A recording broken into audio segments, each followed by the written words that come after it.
Hello, and welcome to the Millennial Nutritionist Podcast. I'm Isla Garcia, master's degree of nutrition science and registered dietitian, and I'm going to make weight loss realistic, sustainable, and uncomplicated for your busy lifestyle.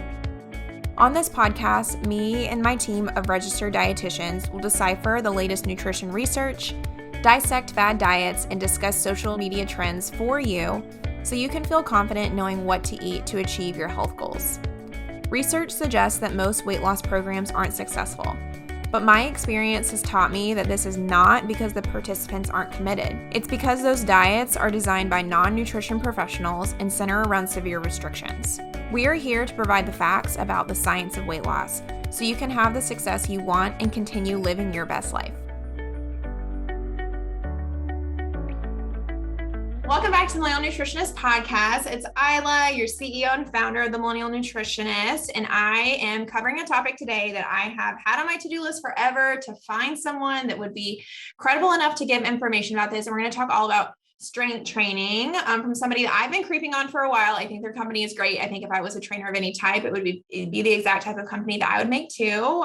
So without further ado, I have Payton on joining us. Thank you so much for coming on. Yes, I am so happy to be here. This is such a treat for me in the middle of my workday. It's great. Awesome. Well, let's get into you a little bit first. So I always like have people just pronounce their whole name, first and last, in case I butcher it. So tell us like your full name, like where do you live, what do you do, like your education history, and maybe like a little bit of career history if it's like relevant to what you do now. Yeah, definitely. So full name with all the titles and everything. I'm Dr. Payton Busker. I am a physical therapist by trade and received a doctorate in physical therapy up in Dallas, Texas. I live in Austin, Texas now, but I'm originally from Louisiana, from outside of New Orleans. So I've got kind of a funky background, like a hodgepodge of background with that. But currently live in Austin again, and absolutely love it here. I've got two dogs who I am obsessed with, and a husband too, who I like a lot as well. He's great too. And then before joining the Evlo team, when I was in college, also here in Austin at UT, that's when I started kind of my fitness journey, I would say. I started as a reformer Pilates instructor for kind of a super fun, like high energy, fast paced place. It was a local place here in Austin. And I just became very interested in it myself, and then became certified when I was in college. And that's what I did for work for my sophomore through senior year. And then went to physical therapy school. There's pretty much no time to work during PT school, so I did not teach while I was in school. And once I graduated, I spent about 4 years. I've treated for the last 4 years in an outpatient setting, in a kind of a traditional outpatient orthopedic setting, working with all different ages, all different skill levels, some athletes, a lot of not, and got a really good background on kind of what I get to do now and what kind of led me to this place. And at my most recent clinic, I also got to teach reformer Pilates there to groups from 1, 2, and 3 people. So it was totally different from what I did in college, and much more my speed and much more what I think is appropriate now in terms of like safety and all of that. So it was a great mix and a really good few years at my most recent clinic, but so happy to be on with Evlo full time now. Awesome. A quick little question. Where are you from outside of Louisiana? My dad is actually from outside of New Orleans. I'm from Covington. Were you going to say Mandeville? Yeah. Yes. That's too funny. Covington. So just above it, I got our wedding. We got married a year ago, and our wedding venue was in Mandeville. It's all the North Shore, all the same, pretty much. That's too funny. We have like so many connections we were talking about before we started, because we both live in Texas. You have family in Cary. I'm originally from Raleigh, and yeah, that's so funny. That's so cool. Isn't the world so small? It's crazy. One question that made me think of too when you were talking is I typically don't feel like I see physical therapists go into what you're doing now, like training. Yeah. I don't know if I've ever seen that. Is that common that I just like don't see it, or is it is that more common than I realized, or what kind of led you there that I don't see other people do? Yeah, I'd say that it's maybe more common now than it used to be. And it doesn't surprise me that I probably see more of it because, the algorithm and all on Instagram, but there are definitely a few physical therapists on Instagram specifically that have kind of started a little bit of a movement of combining our background and our knowledge from physical therapy with kind of the principles of fitness and how we can safely integrate the two and speak on it from like a really evidence-based, science-based place. So I'd say it's becoming more and more common. And then Shannon, who's the owner of Evlo and the creator of Evlo, was one of the first people, or one of the main people that I kind of started following when I was just treating. I hadn't even thought of necessarily doing something in the online space. I was doing something at that time in the physical space with reformers, which is more common, but it's kind of like a rarity. I was one of just a few here in Austin that did both in person, but I kind of saw what she was doing online and saw how she was able to affect and help so many more people than you are able to in a one-on-one setting or a treatment setting. And that's what really piqued my interest, was like, oh, okay, wait, this is something that I could do, that I could really speak to and think that I could add value to this space. Okay. Okay. Cool. I guess it's kind of equivalent. A lot of people don't realize the difference between dietitians and nutritionists. And there's Yes, not a lot of dietitians in the space, like honestly, of like online coaching, like what I do now. And there are more dietitians like getting into that space too, because we're tired of like seeing all the damages kind of coming from people who aren't qualified yes, talking about it. So it sounds really similar to what sure. you're saying. It's spot on, exactly. Yeah. Well, since you've kind of been talking around it, let's go ahead and talk about what Evlo is. So could you give like a Yeah. little spiel about like what it is, or anything you know about it, at all? Yes. So Evlo is an online fitness platform, and it was started kind of right at the start of the pandemic. It's a pandemic baby. And so Dr. Shannon Ritchie was treating one-on-one clients as a physical therapist, and her place got shut down because of the pandemic, the physical space she was working out of. And so she was like, I have to pivot. And she and I have a similar background in that she started as a fitness instructor when she was in college. So she really started in yoga and then has gotten, many more certifications since then. But started then and kind of always had this idea of Evlo, of an online fitness platform, on the back of her mind. And it just was kind of the perfect storm of, well, I've got to support my family. Her husband was in grad school at the time, and she's like, got to do something. And so Evlo was born.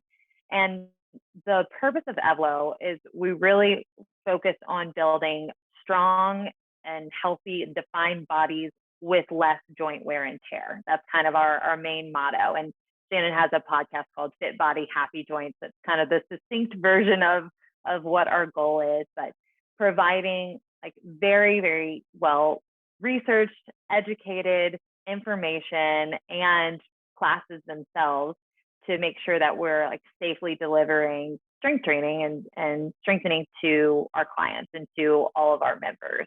And so we have live classes, and people can take them not live if they don't like the times of them. But they range from 30 minutes to 60 minutes. And we even have now, we've built up a lot of minis that are like 10, 15, 20 minutes when you're short on time, that guide you through all of the exercises. So it's like you're having a personal training session from the comfort of your own home. Awesome. So I think it sounds really kind of really similar to how we operate as a company too. Having like a option to have everything virtual. And I do see that like a lot Mm-hmm. of clients that I have too, like have struggled with that, like lack of the classes, but then they've kind of liked, I've noticed a lot of them like Peloton, because it's kind of that same thing. I kind of feel like you're saying, Sure. they get the group class, they're at home, they don't have to go back, but I am constantly trying to get them out of doing so much like high intensity, but they miss Yeah. the class aspect. So I feel like like Evlo seems like a perfect kind of mix between that. Can you kind of speak to, so we can like drive home, why do you think it's more beneficial, or why do you think what are the benefits of like having a physical therapist lead like sessions like this, or lead Yep. your training plan, as opposed to somebody who's maybe not as qualified? Yeah. One of the benefits is that we have a really extensive knowledge of anatomy. So in order to be just a kind of generic fitness instructor, there's not a whole lot of regulation within the space. And I think it's the same for nutritionists. Yes. So that's what I thought. So I mean, you can take a weekend certification and then start teaching classes or start training clients. Whereas our background, we have 4 years of undergrad, many of us in things like biology or kinesiology, like the study of movement, and then going on for a 3-year doctorate program, which is, all about the body. So we, as PTs, we come out of school and kind of our generic title is we're movement specialists. We're experts of the human body and how it moves. So it really is a natural fit for us to be kind of leading this space and really integrating that knowledge within this space.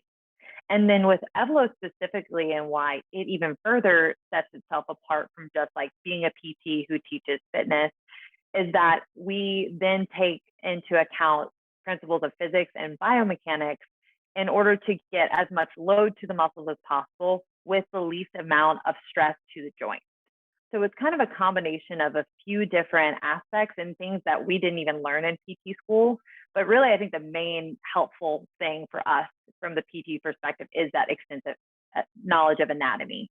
And, things come out of my mouth and I'm like, it just seems like second nature to me. And then people be like, wow, that was so interesting. And like, oh, wait, that was interesting, wasn't it? So it's, we have this background that feels almost second nature at this point that I think is really helpful and makes us kind of uniquely suited for this position.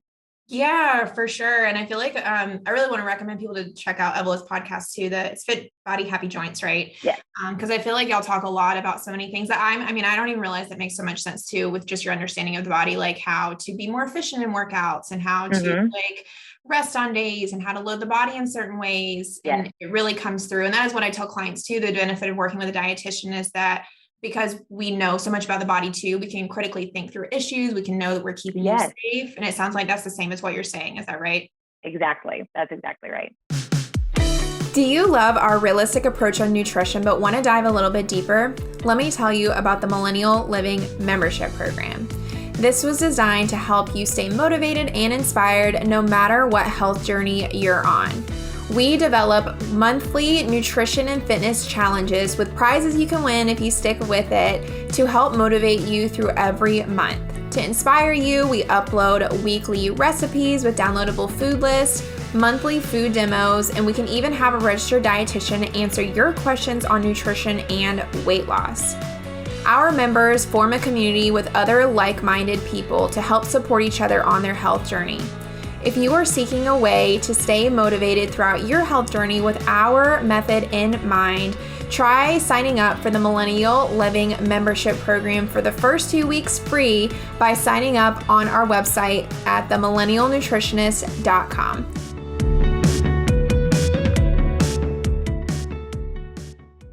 Okay, so going into some specific questions, I've kind of gathered some things that clients ask us a lot.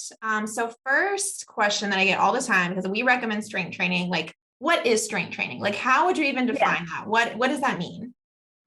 So strength training, typically involves using some type of load in order to create either increases in muscle mass, which is known as hypertrophy, which is our main goal at Evlo. It's specific muscle hypertrophy.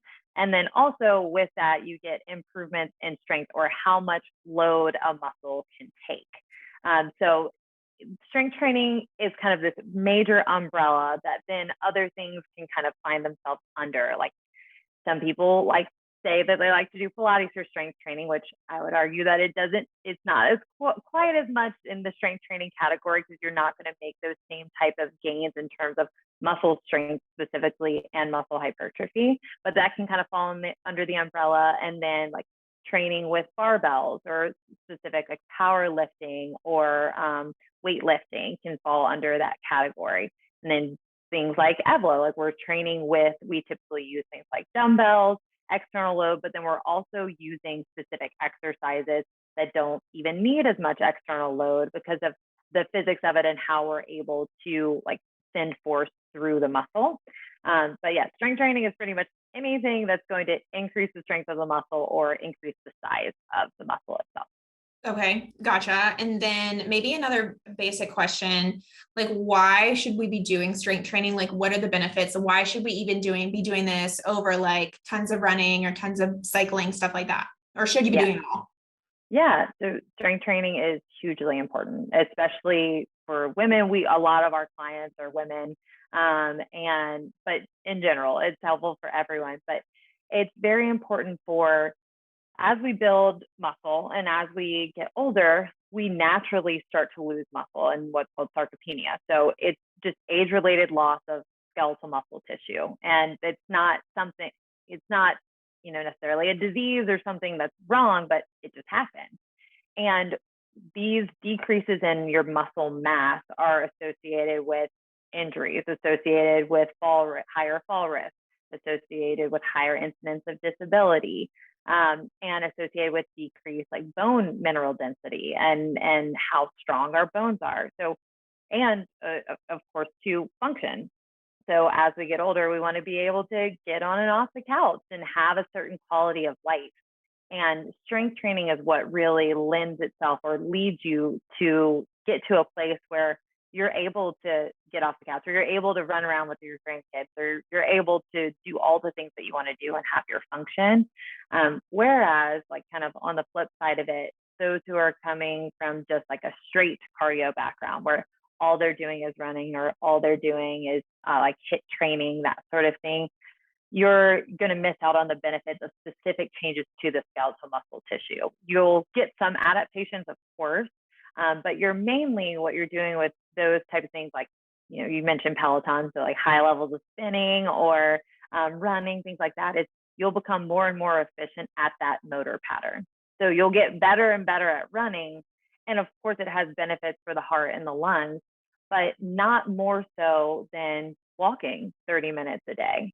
And you're putting a lot of load on your skeleton, on your joints and on your bones, and not reaping the same benefits and not reaping the same increase in skeletal muscle tissue or muscle strength that you would from a program that's specifically seeking to do that. Gotcha. Okay. So it sounds like you're saying like there's still health benefits to like doing some cardio, but it sounds like a lot of people may be missing strength training and the long-term benefits to protecting ourselves for function. I get a lot of like moms who want to hang out with their kids or dads who like coach their kids and can't really keep up and stuff like that. Absolutely. It sounds like what you're saying is a major benefit of strength training. Is that right? Yes, definitely. Gotcha. Why do you feel like there is such an emphasis, or why do you think people are like so confused by like exercise as a whole when it comes to, I guess when so many people think of like exercise, they go to these like super intense like forms of cardio as opposed to not thinking of strength training. Like, why do you think that's the thing? I honestly think it's a lot of our societal norms that has told us like, okay, in order to get this certain look or to be this certain way, you have to run faster, run for longer, dig yourself into the ground. Like if you're not training hard enough, then it's not going to be worth it. There's so many things that are so pervasive in the fitness industry. Like if you don't go hard in the paint, you're like, just stay off the court. Or it's so much about how can you dig yourself further and further into the ground, as opposed to stepping back and being like, wait, what is that actually doing for my body? I feel like we see it a lot, and I've been victim of this, throughout my life too, of you start one of these programs or start going to a place that's like all the high intensity, all the treadmilling and all of that. And then you get an overuse injury or something starts flaring up, or it's really grueling to go to those classes and you don't feel like going anymore. So you stop going consistently and then you back away. And then the cycle kind of restarts again when you find that motivation, months later, as opposed to finding a routine that it might not be as quick because I feel like we all want quick fixes. So strength training is something that you have to like put in the work consistently. You have to show up for yourself consistently to see these changes, as opposed to a 30-day fix or a 45-day boot camp, something that's going to promise these results. Oftentimes it's not as cute. It's not as like glamorous. And so I think that we we look to people, we look to social media, we look to, you know, people who have a certain body type that we want, and we're like, oh, they must be doing X, Y, and Z. And so much of it too is the like calories in, calories out, which I'm sure you can speak to a lot too as a dietitian. But that's just, it's proving, there's more and more studies that are coming out that's proving that that's not necessarily the case, especially at least from the movement side of it, from the calories out side of it, that our bodies are really smart. And so there's these studies that show in this specific model that shows that if you increase your cardio, let's say you like do all these crazy amounts of cardio, there's other activities within the body that will decrease to try and keep you within a narrow window. So you maybe won't fidget as much at your desk. Those little movements, you won't do as many of those, or your digestive system will slow down, or like different like functions that we don't have any conscious control over will decrease in order to try and keep you in more of a narrow window after a certain level of like calorie burning. And so it's really interesting that I really feel like things are starting to swing, but it's still so pervasive, and that's why I think there's so much confusion out there. Yeah, I think that's so interesting. Like all the really everything you said. And I think a lot of it does remind me just of what nutrition does. Like people Yes. are wanting that like fastest way to lose weight as possible. But it's like, okay, can Yeah. you look at the long term, like what's kind of happening, which sounds like it's really similar. You said like strength training and like kind of what's going on maybe in your industry too. And yeah, that is really interesting about how the body adapts. I think that is something we talk about too, because I get a lot of people who are like marathon runners that come to me and they're like, I just don't know why I'm not losing weight anymore. And it's like, Yeah. your body's just like adapted, and we got to really switch over to strength training. And they, sometimes struggle because it doesn't seem like it would make sense if you don't know much about like metabolism or calories. It's like, no, I'm physically out of breath when I'm running, not when I'm strength training. I know. Oh, and that's the thing too. And metabolism is an interesting one and a benefit I forgot to mention. But with strength training, you can actually change your resting metabolism. Muscle is a really, really metabolically expensive tissue, and so your body has to work harder to keep it around. So once you've built up that muscle mass, then you're going to be burning off more because it costs more for your body to keep it around if you're maintaining, consistently. So it is interesting. I really feel like too, like our parents' age, it was all about cardio and all about like how much can we burn out. And I just think it's proving more and more that that's just not sustainable. It's not a sustainable way to do it. Exactly. And now we have the kind of science to prove it too, which is awesome. Yes, thank goodness. Yeah. So then like, what do we do with this information? Like, how do you like build muscle? Like, what does it look like? You kind of spoke to, there are different types of strength training. So like, what is the specific type of strength training you do to really get all those benefits and build muscle and stuff? Yeah. So within the strength training world, like there's ways to doing more like traditional weightlifting or powerlifting. You will still get similar benefits in terms of building muscle, mass, building strength, all of that. But where we kind of find ourselves in a specific niche with Evlo is that we choose specific lifts that are not going to cause harm to other joints. So let's take a squat, for example. So a squat's like a very traditional and typical lift in the strength training world or the weightlifting world. And squats are not bad or wrong, but just kind of looking at them really objectively. So with a squat, it's a really compound movement. You have a ton of joints moving at once. You have a ton of muscles turning on at once. And let's say you're choosing a squat because you're trying to strengthen your glutes.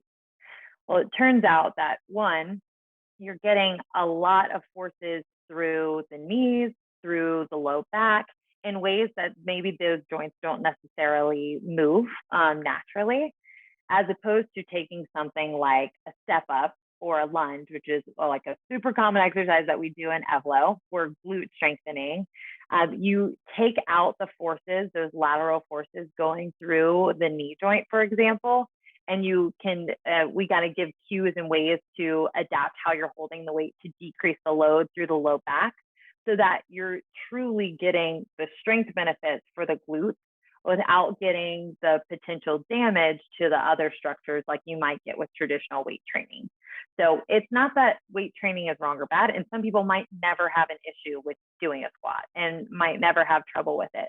But we are really aiming to find a way to consistently and sustainably build muscle so that people can do it for their whole lives, as opposed to like doing something that, yeah, you could still absolutely get the benefits, but you might run into these roadblocks along the way. Does that make sense? Yeah. So it sounds like you're just really pinpointing like how to get the most efficient results that are the safest for your body. Is that right? Yes, that's exactly it. That is our main goal. Good. Some questions I typically get off of this are, why can't just, or do you work with just like your own body resistance, or what about like, why can't things just like bar or like 30 reps of like bicep curls on 5-pound weights? Why can't they count? Yeah. Like, kind of speak to those questions. Those are great questions and kind of have two separate answers within them. So one, we definitely do some of our exercises with body weight. There's something like a sissy squat, which is, it's kind of a weird one if you've never heard of it, but I'll kind of describe it. You have your heels elevated on something, and then you move up and down. Your trunk is very straight, almost like you're sliding up and down a wall, and your knees go forward over your toes. That's a sissy squat, and that's all about the quads. And it's a highly, highly efficient exercise for your quads because of the way that you're loading it.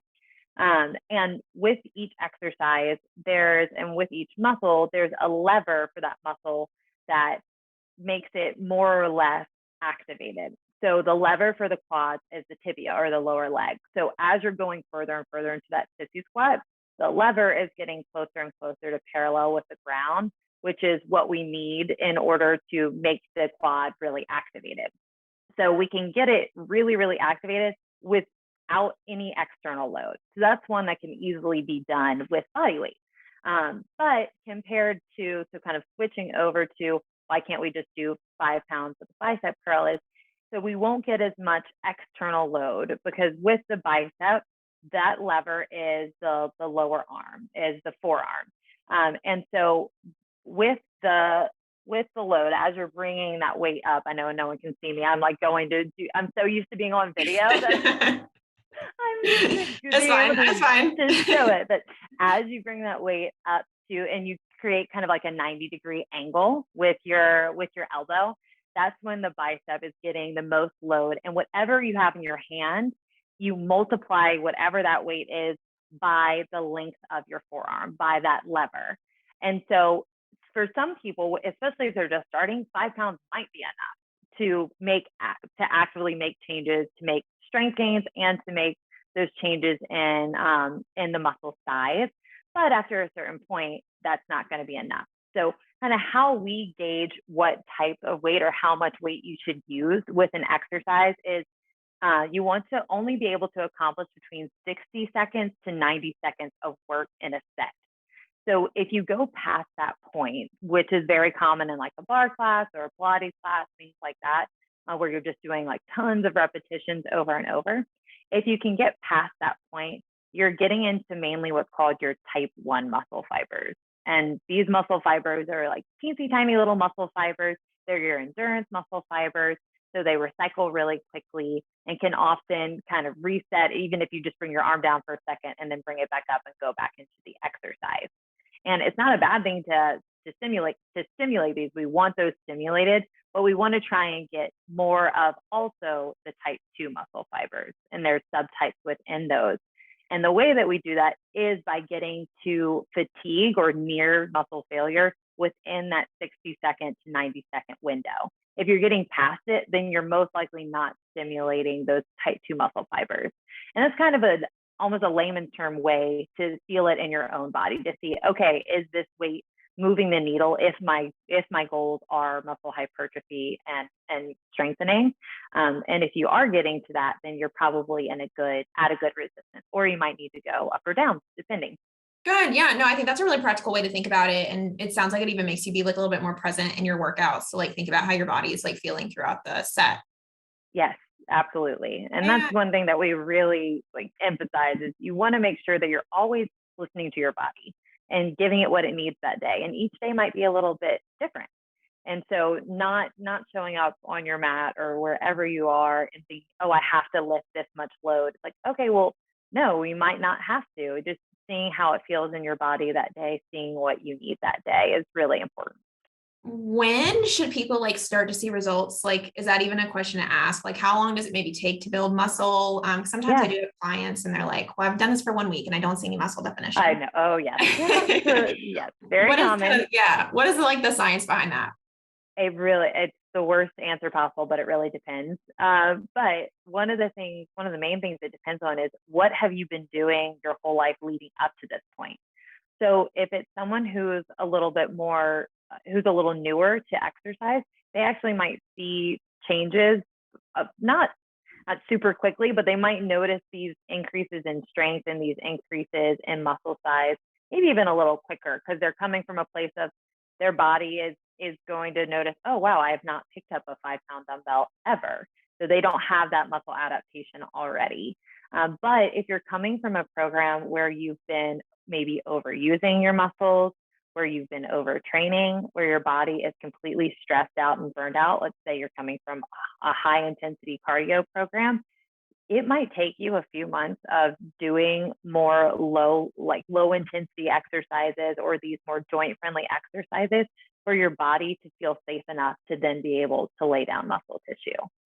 So it's really interesting, and it's going to be really individualized, but a lot of it I feel like depends on where someone's coming from and the level of stress and inflammation in your body and how safe your nervous system feels at that point in time.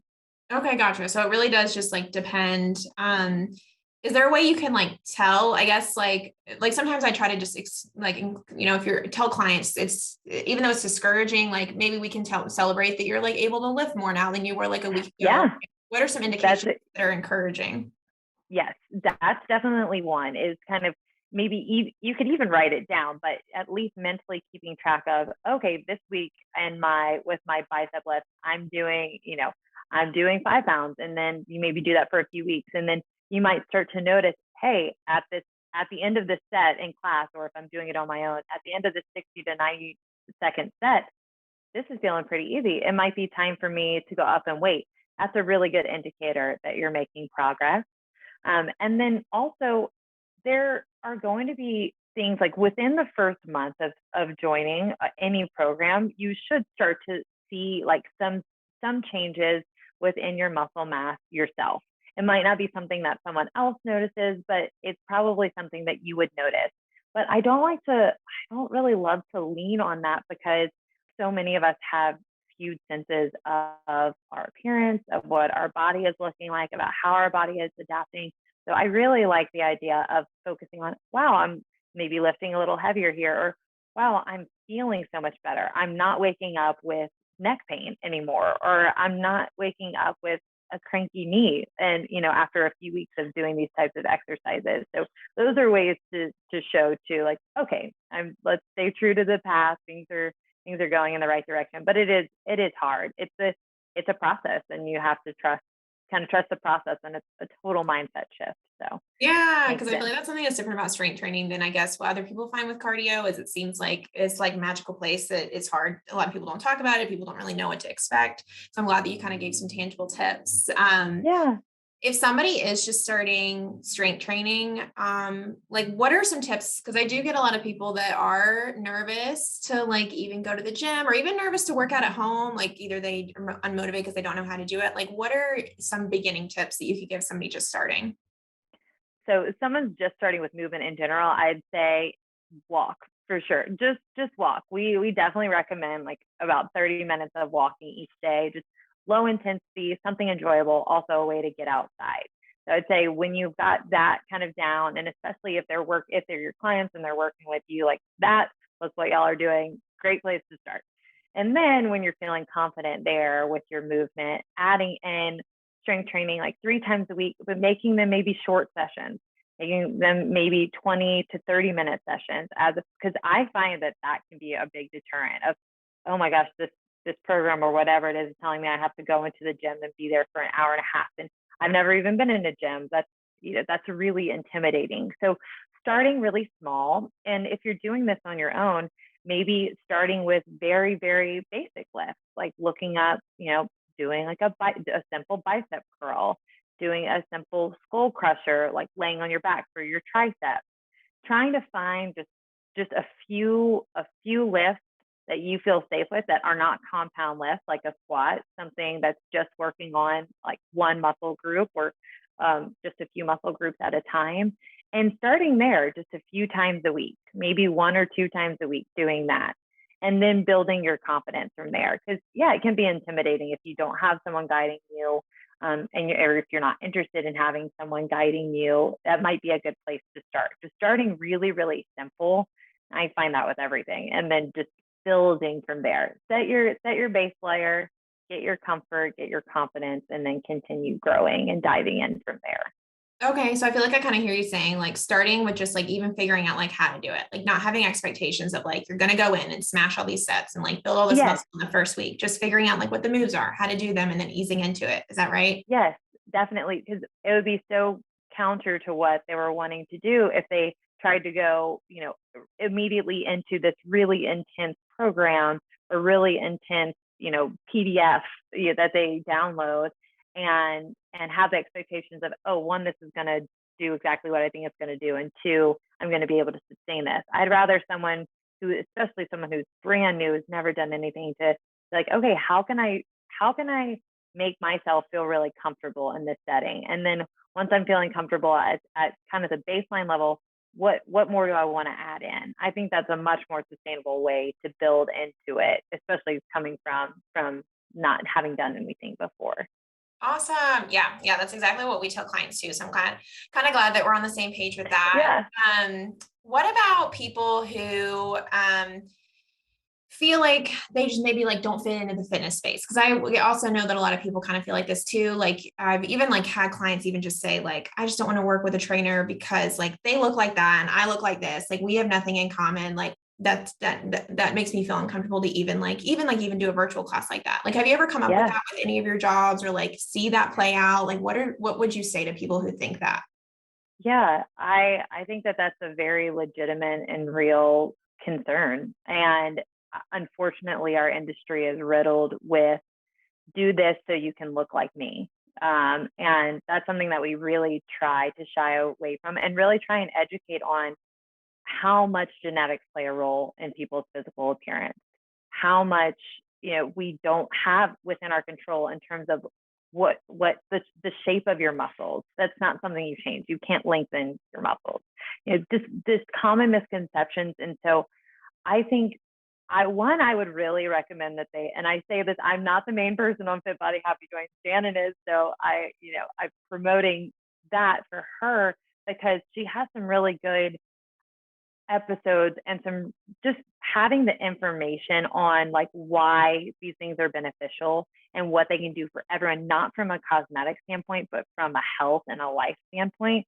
I feel like having those tools and that information can make it to where it's not as intimidating, or to where that's not a deterrent. Because for me, like the goal is not necessarily to look a certain way. For me, it's how can I be my strongest?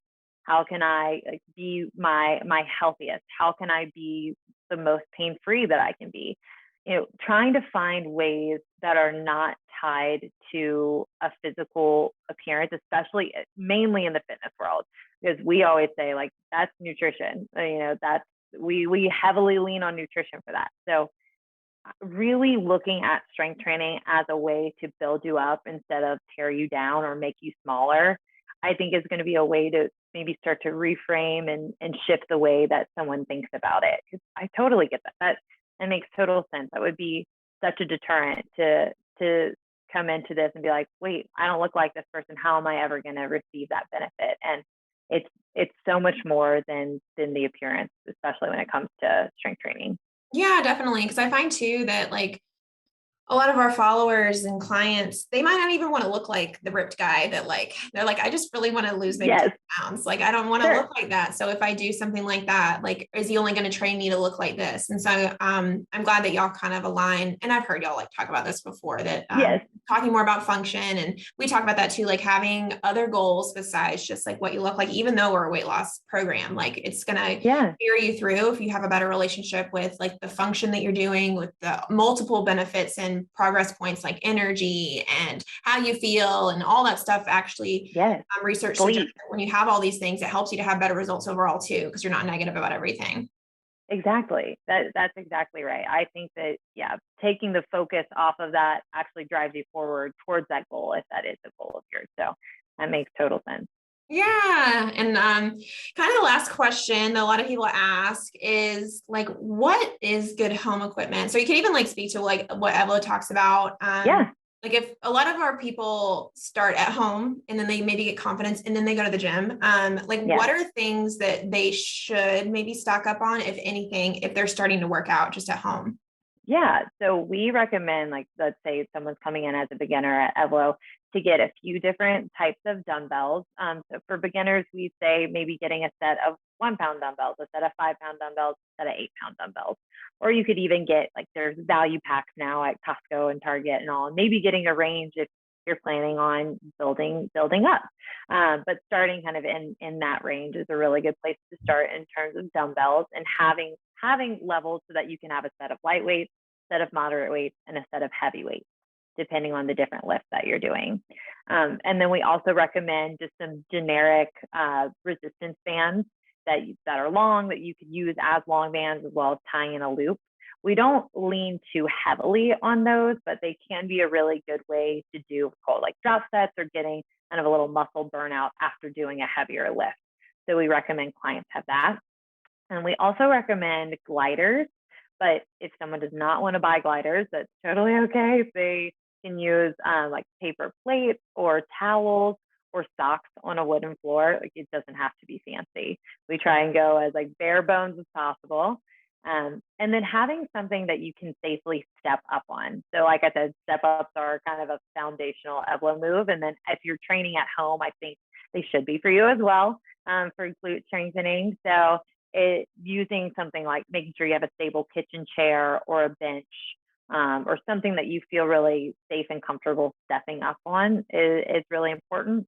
And then last thing would just be having access to a wall. So we use the wall for a lot in terms of like balancing out horses when we're doing certain exercises, or using them for wall sits. So having your setup that has access to like a nice patch of wall would be good. And last thing, a Pilates ball. We use them for most of our abdominal work, but someone could use a pillow instead. So, but that would be something good for someone to invest in, like a 6 to 8 inch Pilates ball that you can get on, most of this you can get on Amazon. Yeah, it sounds like pretty affordable. People are always afraid when we start talking about strength training with me, like, oh my gosh, like I already paid a lot for your program. Now you're gonna tell me I need like buy this $1,000 equipment. But it sounds like all you're saying is like pretty practical stuff.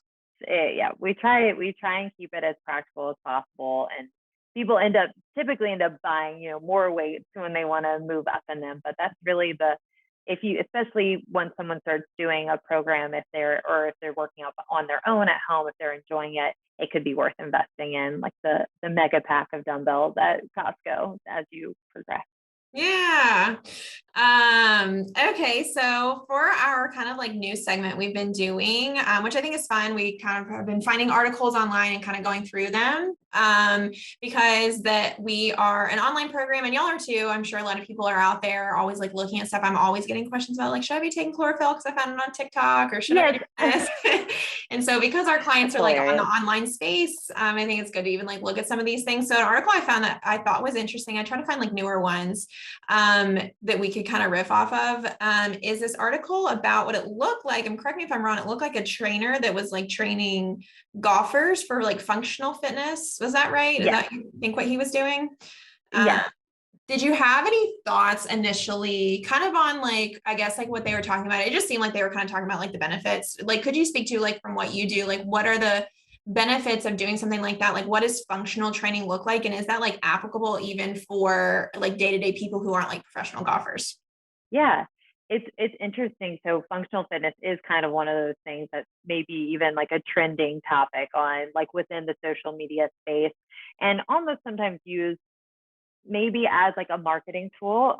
So what's interesting, talking about the article specifically first, when you're an athlete, you should train specifically and functionally for your sport. So within the article, they talked about using a specific TRX piece of equipment that like simulates your golf swing or that adds resistance to your golf swing. So for golfers, that is perfect. You should definitely, whatever sport you're doing, you want your training, your skills training to be really directly applicable to whatever the sport is.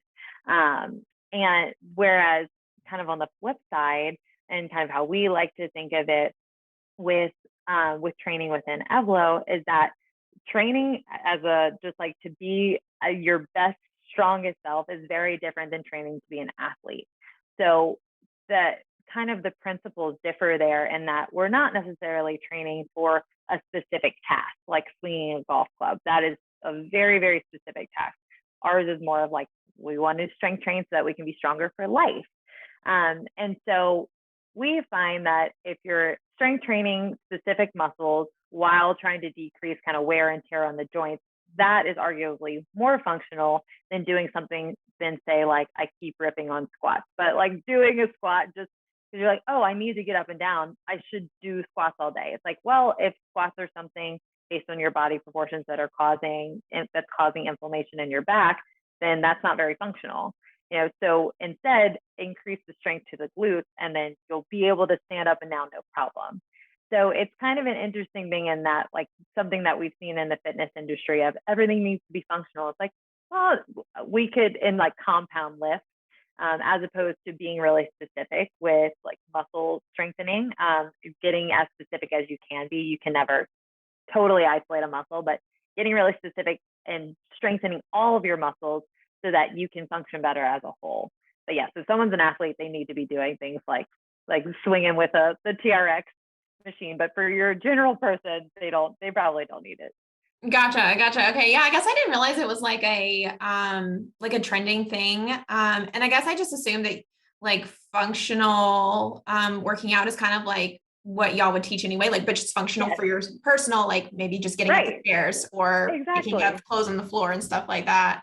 But that is like super interesting, that's trending. Where else do you see that at? Or is that the same as I see like a lot of people on TikTok and stuff talking about like mobility? Like, is that something separate?